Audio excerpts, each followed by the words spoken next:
स्वागत है आपका एबीपी न्यूज पर। आपके साथ मैं हूं आदर्श झा। कोरोना के खिलाफ जंग में वैक्सीन को सबसे अहम हथियार माना जा रहा है, लेकिन वैक्सीन बनाने वाली देश की सबसे बड़ी कंपनी के सीईओ अदार पूनावाला कोरोना की इस दूसरी लहर के बीच देश को मझधार में छोड़कर लंदन भाग गए। ऐसे में देश में चल रहे टीकाकरण अभियान पर अब सवालिया निशान लग गया है। आखिर कैसे देश की 1.25 अरब आबादी को लगेगी वैक्सीन का पूरा पोस्टमार्टम आपको दिखाते हैं हमारी इस खास रिपोर्ट में।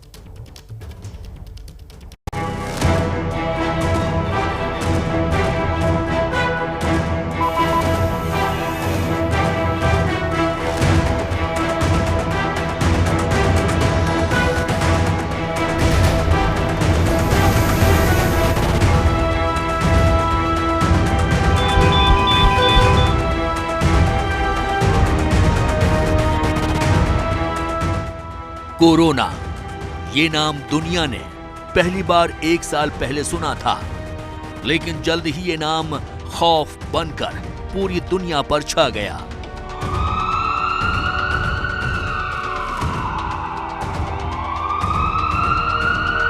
पिछले साल कोरोना महामारी ने जब दुनिया के दरवाजे पर दस्तक दी थी, तब अमेरिका जैसा ताकतवर देश भी घबरा गया था।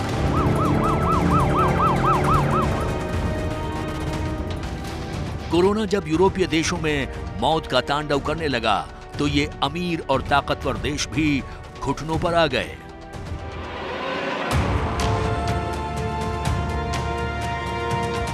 गुजरते वक्त के साथ साथ जैसे जैसे वैज्ञानिक कोरोना वायरस की कुंडली खंगालते गए, इसके राज भी सामने आते गए। कोरोना महामारी के आगाज के साथ ही उन वैक्सीन पर भी काम शुरू हो गया जो इस वायरस के खिलाफ आज सबसे बड़ा हथियार हैं। और यही वजह है कि करीब 1 साल पहले वैक्सीन बनने की खबर आते ही अमेरिका समेत दुनिया के तमाम अमीर देशों ने वैक्सीन के ऑर्डर बुक करने शुरू कर दिए थे। ब्लूमबर्ग की एक रिपोर्ट के मुताबिक अमीर देशों ने अपने लिए पहले ही दुनिया की बड़ी वैक्सीन कंपनियों से करार करके कोरोना वैक्सीन की 1 अरब से ज्यादा खुराक रिजर्व करने का इंतजाम कर लिया था। जाहिर है ऐसे हालात में भारत जैसे गरीब देश में कोरोना वैक्सीन कितने लंबे समय बाद लोगों को नसीब होती, इस बात का अंदाजा आसानी से लगाया जा सकता है। लेकिन कोरोना के इस विकट काल में किसी हीरो की तरह अदार पूनावाला प्रकट हुए। तो लंदन में, यूके में ऑलरेडी आदमी के अंदर टेस्टिंग चालू हुआ है। सितंबर अक्टूबर में इसका रिजल्ट आएगा, मगर हमने क्या ये रिस्क और हमने क्या ये चांस लिया है कि ये जो हमने वैक्सीन मैन्युफैक्चरिंग मई और जून के अंदर हम शुरू करने वाले हैं, हमारे खुद के पैसे से ये रिस्क ले रहे हैं कि फिर सितंबर अक्टूबर में जब रिजल्ट अच्छा आएगा, हमारे देश के लिए सीरम इंस्टीट्यूट ने बहुत सारी वैक्सीन बना के रेडी रखी रहेंगी। वरना क्या होता कि हमने जो ये कदम नहीं उठाया तो फिर सितंबर के बाद 6 और महीना हमारे देश को रुकना पड़ता वैक्सीन के लिए। वैक्सीन प्रिंस अदार पूनावाला जिस सीरम इंस्टीट्यूट के सीईओ हैं, वो आज दुनिया के करीब 170 देशों को वैक्सीन बेच रहे हैं। सीरम इंस्टीट्यूट वैक्सीन बनाने वाली दुनिया की सबसे बड़ी कंपनी है, जो कोरोना के इस काल में देश की उम्मीदों का आसमान बन चुकी है। देश को सबसे सस्ती दर पर कोरोना वैक्सीन मुहैया कराने वाले सीरम इंस्टीट्यूट ने भारत सरकार को पहली खेप में ही 200 रुपए प्रति डोज के हिसाब से वैक्सीन के 1 करोड़ 10 लाख डोज मुहैया करवाए हैं। और हर दिन सीरम इंस्टीट्यूट कोरोना वैक्सीन के करीब 24 लाख डोज भी बना रही है। भारत में इस वक्त सीरम की वैक्सीन कोविशील्ड और भारत बायोटेक की कोवैक्सीन ही लोगों को लगाई जा रही है। जाहिर है सस्ती वैक्सीन के लिए सीरम इंस्टीट्यूट पर ही देश और सरकार की उम्मीदें टिकी हैं। और इसी उम्मीद के भरोसे 1 मई से सरकार ने 18 से 45 साल की उम्र वालों के लिए भी वैक्सीन अभियान शुरू किया है। लेकिन कोरोना की इस दूसरी लहर के बीच ही अदार पूनावाला लंदन चले गए। लंदन के अखबार द टाइम्स को दिए इंटरव्यू में अदार ने कहा है कि वैक्सीन के लिए देश के ताकतवर लोग उन्हें फोन करके धमका रहे हैं। उनके पास मुख्यमंत्रियों, व्यावसायिक महारथियों जैसे लोगों के आक्रामक फोन आ रहे हैं और उन्हें कोविशील्ड की तत्काल आपूर्ति के लिए कहा जा रहा है। उनका ये भी कहना है कि इस दबाव के चलते ही वो अपनी पत्नी और बच्चों के साथ लंदन आ गए हैं। तो हमने मांग ये किया कि ये आखिर ये जो वैक्सीन है उसका उत्पादन महाराष्ट्र में होता है, पुणे में होता है, और महाराष्ट्र में देश में सबसे ज़्यादा मरीज है। फिर भी अगर केवल राजनीति के लिए महाराष्ट्र को इसका सप्लाई नहीं होता है तो ये सरासर नाइंसाफी है। पूनावाला को जो फोन आए वो किसके लिए आए, उसका मकसद क्या था ये मुझे पता नहीं है। उसकी भी जांच होनी चाहिए, क्योंकि महाराष्ट्र में बहुत सारे जांच अभी चल रहे हैं, उसका भी एक जांच कर दो। और उनका कॉल रिकॉर्ड चेक करो, किसने धमकी दी, किस लिए धमकी दी, ये भी पता चला जाए। कि उनको तोड़ मोड़ कर गलत तरीके से उनका बयान सामने आया है, ऐसा पूनावाला जी ने कहा है। महाराष्ट्र में से तो उनको कोई इस प्रकार की धमकी नहीं दे सकता, मैं आपको बताना चाहता हूँ। कोई बड़ा नेता या बड़ी पार्टी, ये महाराष्ट्र की परंपरा नहीं है। तो अगर कोई है तो उनकी जांच होगी। लॉ एंड ऑर्डर का सवाल अगर वैक्सीनेशन के बारे में कोई निर्माण करता है, पैदा करता है, तो जरूर हमारी सरकार उसकी जांच करेगी। सर, क्या सुरक्षा प्रोवाइड करी जिस तरह से केंद्र उनको सुरक्षा प्रोवाइड की है? देखिए, उनकी सुरक्षा करना ये सबकी जिम्मेदारी है, क्योंकि उनका काम है, वो देश की जनता के लिए है, जनता की सुरक्षा के लिए है और राष्ट्र के लिए है। तो ऐसे व्यक्ति की सुरक्षा करना ही हमारा फर्ज है। अदार पूनावाला इन दिनों लंदन में हैं। उन्होंने अखबार से बातचीत में कहा कि मैं यहाँ तय समय से अधिक रुक रहा हूँ, क्योंकि मैं उस स्थिति में वापस नहीं जाना चाहता। सब कुछ मेरे कंधों पर पड़ गया है, लेकिन मैं इसे अकेले नहीं कर सकता। जब अदार पूनावाला से भारत के बाहर वैक्सीन उत्पादन के ठिकानों के बारे में पूछा गया तो उन्होंने कहा कि लंदन उन्हें पसंद है और अगले कुछ दिनों में एक घोषणा होने जा रही है। खास बात यह है कि सीरम इंस्टीट्यूट जिस वैक्सीन कोविशील्ड का उत्पादन कर रही है उसे इंग्लैंड की ऑक्सफोर्ड यूनिवर्सिटी और एस्ट्राजेनेका ने ही विकसित किया है। भारत में जारी टीकाकरण में अभी कोविशील्ड और कोवैक्सीन को ही मुख्य रूप से इस्तेमाल किया जा रहा है, और ऐसे में जब अदार पूनावाला वैक्सीन बनाने से अपने हाथ खड़े कर रहे हैं तब देश में टीकाकरण अभियान पर ही सवाल या निशान लग रहा है।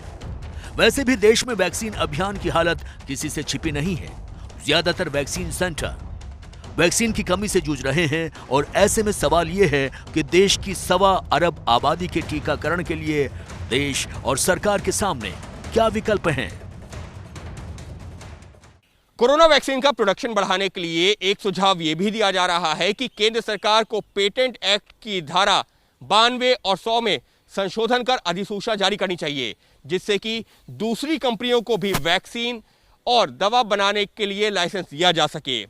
इसके साथ ही केंद्र सरकार को ऐसी संस्थाओं और कंपनियों को बढ़ावा देना चाहिए जो कोरोना की वैक्सीन और दवाओं का उत्पादन बढ़ा सकते हैं। हैदराबाद से सांसद असदुद्दीन ओवैसी ने भी जनवरी में ट्वीट कर फार्मा कंपनियों को दरकिनार करके जेनेरिक निर्माताओं को अनिवार्य लाइसेंस जारी करने की पीएम मोदी को सलाह दी थी। ओवैसी ने कहा था कि दुनिया के धनी देशों ने, जिनकी आबादी दुनिया की कुल आबादी का सिर्फ 14% है, उन्होंने 53% वैक्सीन खरीद ली है। इसका मतलब मौजूदा सप्लाई भारत की जरूरतों को पूरा नहीं कर सकती। इसलिए धारा 92 का उपयोग कर जेनेरिक निर्माताओं को अनिवार्य लाइसेंस जारी किया जाए। ये धारा राष्ट्रीय आपात और महामारी के समय के लिए ही है।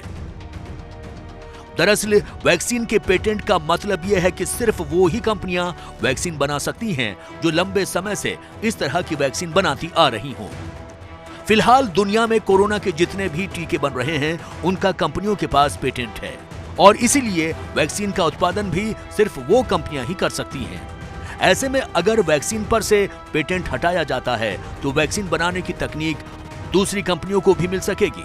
इससे न सिर्फ टीके का प्रोडक्शन बढ़ने से इसकी किल्लत दूर होगी, बल्कि टीके की कीमतें भी कम हो जाएंगी। यही वजह है कि पिछले साल अक्टूबर में भारत और दक्षिण अफ्रीका जैसे देशों ने वर्ल्ड ट्रेड ऑर्गेनाइजेशन के सामने प्रस्ताव रखा था कि जब तक कोरोना महामारी का संकट है, वैक्सीन प्रोडक्शन पर से पेटेंट हटा दिया जाए। इससे वैक्सीन प्रोडक्शन बढ़ाने में आसानी होगी। लेकिन ब्रिटेन, कनाडा, यूरोपीय संघ समेत कई अमीर देश पेटेंट हटाना नहीं चाहते हैं। खास बात यह है कि इन्हीं देशों में वैक्सीन बनाने वाली वो बड़ी कंपनियां भी हैं जो पेटेंट हटाने के विरोध में हैं। वैक्सीन बनाना इतना आसान काम भी नहीं है। भारत में वैक्सीन बनाने के लिए कच्चा माल अमेरिका और यूरोपीय देशों, खासकर जर्मनी, स्वीडन, स्विट्जरलैंड, इटली और फ्रांस जैसे देशों से आता है। वर्ल्ड ट्रेड ऑर्गेनाइजेशन की एक रिपोर्ट के मुताबिक वैक्सीन बनाने वाले कारखाने में 9000 अलग अलग तरह के मटेरियल का इस्तेमाल होता है, जो 30 देशों के 300 सप्लायर्स से मिलता है। वैक्सीन बनाने के लिए जो कच्चा माल इस्तेमाल होता है, उसमें मरे हुए वायरस का एक हिस्सा यानी mRNA के अलावा प्लास्टिक बैग, प्रोटीन के फिल्टर और सेल कल्चर मीडिया जैसी चीजों की जरूरत होती है। इसके अलावा रोग प्रतिरोधक क्षमता बढ़ाने के लिए एंटीजन, वैक्सीन को सुरक्षित रखने के लिए प्रिजर्वेटिव और स्टेबलाइजर केमिकल, वैक्सीन के सभी घटकों को जोड़े रखने के लिए सर्फ कंटेंट और सबसे खास एडजुवेंट का इस्तेमाल होता है। वैक्सीन बनाने में इस्तेमाल होने वाले इन केमिकल्स और एंजाइम का 50% हिस्सा यूरोपियन देशों से और बाकी का सामान अमेरिका की कंपनियां बनाती हैं। लेकिन अमेरिका और यूरोप के देशों ने वैक्सीन के लिए जरूरी कच्चे माल के निर्यात पर रोक लगा दी है। हालांकि पिछले हफ्ते अमेरिका ने बैन हटा लिया, लेकिन यूरोपीय देशों के इस फैसले से भारत के वैक्सीनेशन प्रोग्राम को झटका लगने की आशंका है। और ऐसे विकट हालात के बीच vaccine Prince Adar Poonawalla London भाग गए हैं। लेकिन इतना तो साफ है कि कोरोना की सुनामी में अपने हाथ खड़े करने वाले अदार पूनावाला फिलहाल तो हीरो से बन गए हैं विलेन। किसी भी लोकतंत्र में चुनाव बेहद जरूरी होते हैं। ये बात तो सरकार से लेकर प्रशासन और आम जनता भी जानती है और मानती है। लेकिन यह बात भी कि क्या देश में कोई मानने को तैयार है कि कोरोना जैसी महामारी में शासन और प्रशासन की जवाबदेही भी जरूरी है। कोरोना से बचे हाहाकार के बीच बेशुमार मौतों के लिए आखिर कौन जिम्मेदार है? देखिए हमारी ये खास रिपोर्ट।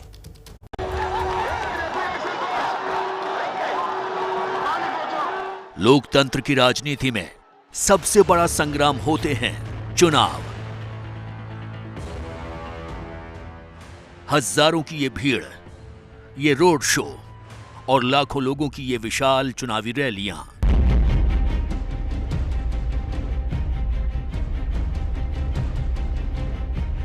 पिछले कुछ दिनों में देश की एक ये तस्वीर भी आपने देखी होगी। 4 राज्यों में हुए चुनाव की ये वो तस्वीर है जहां कोरोना महामारी का निशान तक नजर नहीं आ रहा था। लेकिन इलेक्शन की इस तस्वीर के उलट कोरोना के इन्फेक्शन की तस्वीरें भी लगातार सामने आती रही हैं, जिनसे ये साफ है कि देश में कोरोना से कैसे कोहराम मचा हुआ है।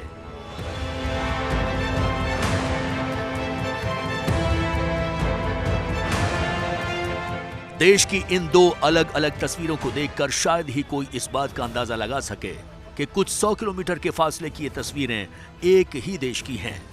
वो भी ऐसा देश जो कोरोना संक्रमण के मामले में दुनिया में नंबर 1 बन चुका है। कोरोना की दूसरी लहर के दौरान एक तरफ जहां राज्यों के चुनाव हुए, तो वहीं उत्तर प्रदेश जैसी घनी आबादी वाले बड़े राज्य में पंचायत चुनाव भी कराए गए हैं। पिछले कुछ दिनों से तो ऐसा लग रहा था कि जैसे देश में इलेक्शन और इन्फेक्शन के बीच कोई जबरदस्त रेस हो रही है।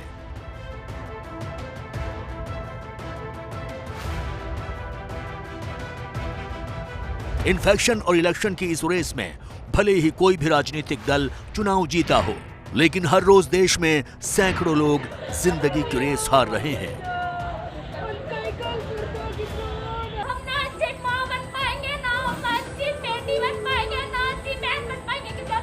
कोरोना वायरस ने पिछले करीब 1 महीने से पूरे देश में हाहाकार मचा रखा है।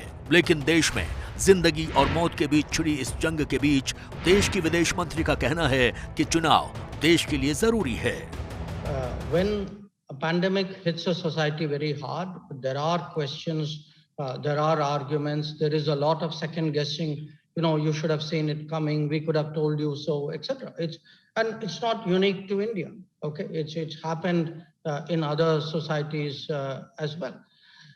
In our case, yes, I'm very conscious of our own debate. Obviously, I mean it's something I hear and I'm involved with every day. You know, people have spoken about elections. Now, obviously, we are a democratic country. You don't stop elections.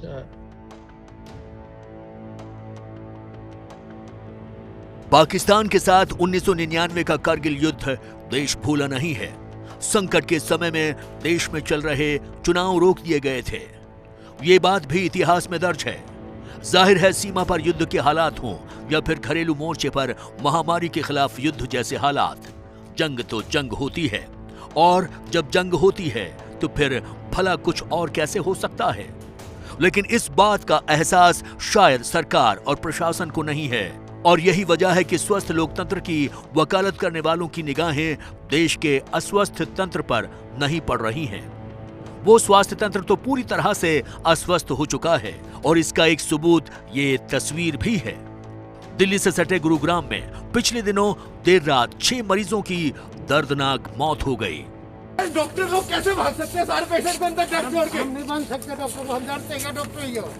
दरअसल cyber city Gurugram के कीर्ति अस्पताल में रात में जब oxygen खत्म हो गई तो अस्पताल में मौजूद डॉक्टर मरीजों को बेहाल छोड़कर वहां से भाग खड़े हुए।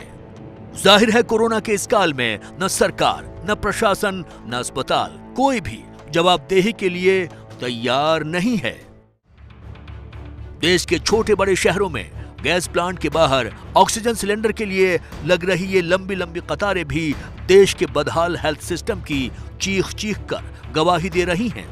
बंद पड़े वेंटिलेटर धूल फांक रहे हैं, तो कहीं बेड और ऑक्सीजन की भारी किल्लत है, कहीं अस्पतालों से ऑक्सीजन का पाइप ही गायब हो गया, तो कहीं मरीजों की देखभाल के लिए स्टाफ ही नहीं है। पूरे देश में लोग मेडिकल ऑक्सीजन के लिए दर दर भटक रहे हैं। देश भर के अस्पतालों में जहां कोरोना मरीज ऑक्सीजन की कमी से मर रहे हैं, वहीं कोरोना के इस संकट काल में ऑक्सीजन सिलेंडर और दवाओं की भी जमकर कालाबाजारी हो रही है। देश में लगने वाले करीब 150 ऑक्सीजन प्लांट का भी कुछ अता पता नहीं है। सरकार और प्रशासन की गैर जिम्मेदारी के ये कुछ उदाहरण भर हैं। दरअसल कोरोना महामारी ने गैर जिम्मेदारी के उस नासूर को एक बार फिर सबके सामने ला दिया है, जो बता रहा है कि स्वस्थ लोकतंत्र में पूरा तंत्र ही अस्वस्थ हो चुका है। मेरे बड़े भाई के जो हैं बहुत ज़्यादा ऑक्सीजन की प्रॉब्लम हो रही है, जिस कारण मैं यहाँ पर आया हूँ और मैं 7 बजे से खड़ा हुआ हूँ। सारे सिलेंडर पता नहीं अंदर क्या हो रहा है क्या नहीं हो रहा, पर हमारे सिलेंडर सरकने के लिए तैयार नहीं है। जाके सिगरेट पी रहा था, डॉक्टर में जाके मैंने बोला डॉक्टर साहब चलीजिए, मेरी माँ की तबीयत ज़्यादा खराब। डॉक्टर बोला अभी हम आ रहे हैं सिगरेट पी के, अभी देखेंगे। अब कैसी स्थिति है उनकी? अब माँ मेरी गुजर चुकी है डॉक्टर की कमी से। यहाँ पे 1 घंटे में 16 मौतें हुई हैं। 16 मौतें न्यूटीमा हॉस्पिटल से मैं बोल रहा हूँ। 16 डेथ एक घंटे में। किस वजह से हो रही है कोई बता नहीं रहा। हमसे पहले मैं अकेला हंगामा करने वाला नहीं हूँ, हमसे पहले 15 यहाँ पे हंगामा कर रहा है। इतना सारा पुलिस का स्टाफ क्यों बुलाया? क्योंकि जो 15 मौतें हुई है उनका कोई जवाब देने वाला नहीं है। जाहिर है किसी लोकतांत्रिक राष्ट्र के लिए अगर चुनाव जरूरी है तो फिर कोरोना जैसी राष्ट्रीय आपदा में सरकार और प्रशासन की जवाबदेही जरूरी क्यों नहीं है? क्यों देश का हेल्थ सिस्टम चरमरा गया है? आखिर क्यों लोग बिना इलाज के मरने को मजबूर हैं? ये वो तमाम सवाल हैं जो आज देश का आम आदमी ही नहीं बल्कि देश की अदालतें भी पूछ रही हैं। लेकिन इनके जवाब कहीं नहीं हैं, क्योंकि हमारे स्वस्थ लोकतंत्र का तंत्र अस्वस्थ हो चुका है।